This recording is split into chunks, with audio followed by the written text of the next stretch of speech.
Hello again, it's me.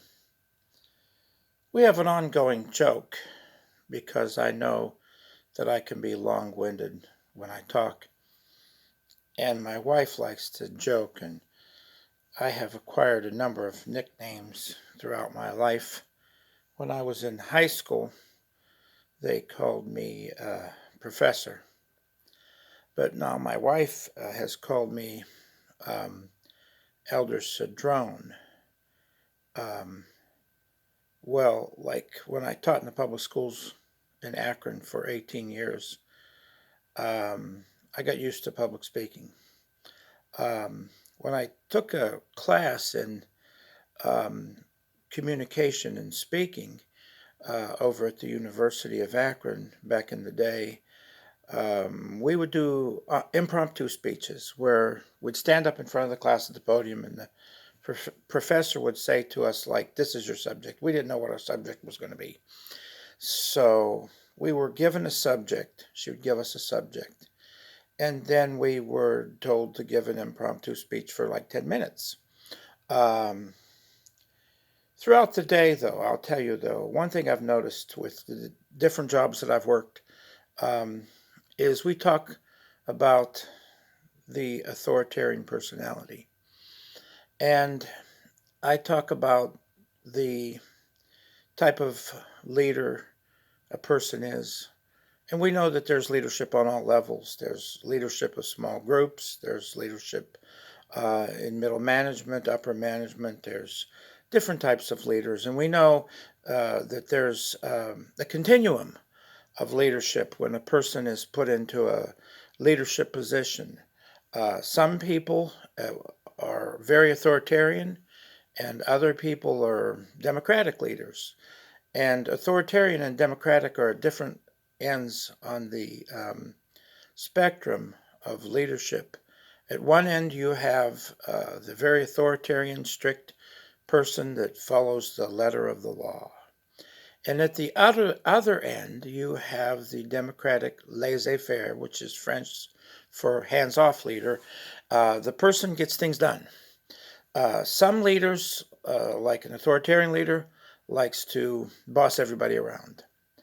They'll sit there and bark out orders. Other leaders will are more democratic. They're more hands-on. They lead by example. They do a lion's share of the work. Everybody wants to follow them. Um, they're always right at the forefront of the activity, the task that needs to be accomplished. Um, and so always it's brought up about different types of leaders. And so um, in my communication with my clients, I talk about the different styles of leadership and how it's good to have a balance in leadership. Um, we shouldn't be too um, totally democratic because nothing could get done because then everybody tries to be the leader and you have no leader. I mean, we shouldn't be 100% either way. We shouldn't be 100% authoritarian. We shouldn't be 100% democratic. We should be somewhere in the middle. We need to keep in mind the tasks that need to be done.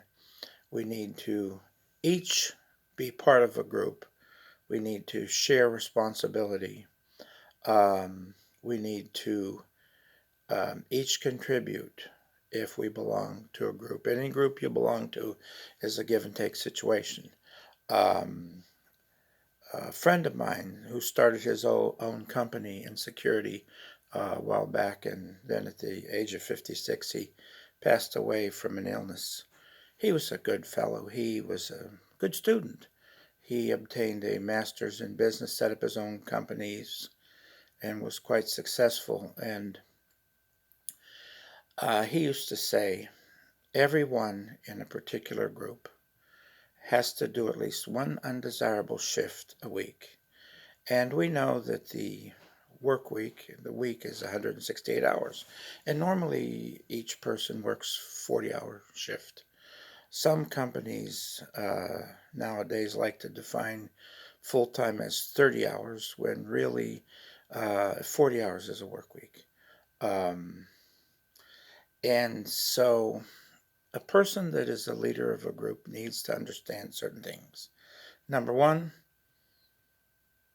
they're the person to train people. Number two, companies need to take the time to adequately train people for the jobs that they're doing.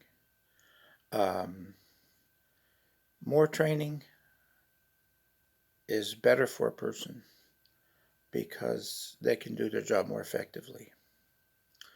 Um, and so these companies need to take the time to adequately train and have continuing training for their people, because this way, then the people know what they're doing on their jobs. And then there needs to be camaraderie in the group.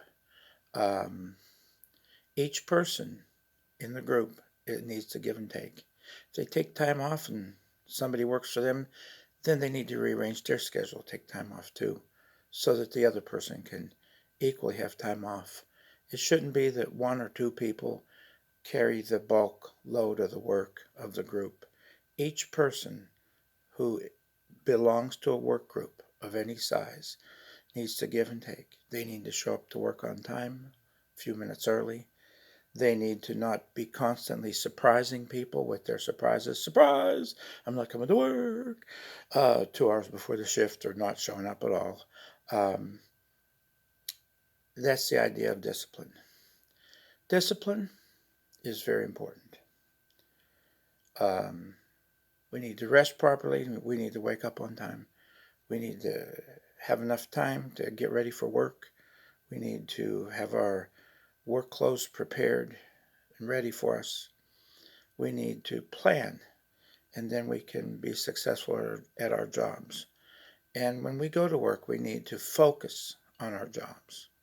We need to look at what we're doing. We can't be constantly on our cell phone and not paying attention to what's going on. When we're driving to and from work, we should not be looking at the phone. It's dangerous. We need to keep our eyes on the road. And when we're working, we need to focus our attention and do our best for our employers. We need to do a good job at work. We need to have a good work ethic. And we need to help out in our groups. We need to be good examples to the other people. We need to have a good work record. Um, and so these are some things that I figured I would be talking about. Each time I have one of these little video chats, my journal entries, it will be impromptu. It's whatever seems to be on my mind at the moment, but hopefully there will be some value in these. And I know that if you don't have the patience to sit and watch it, you won't watch it. You can just turn it off. You don't have to watch them. But if you want to um, maybe learn something, maybe you can glean something from it, the video that I make from time to time. Maybe you can gain some wisdom from it. Anyway, I wish each of you well. Thank you.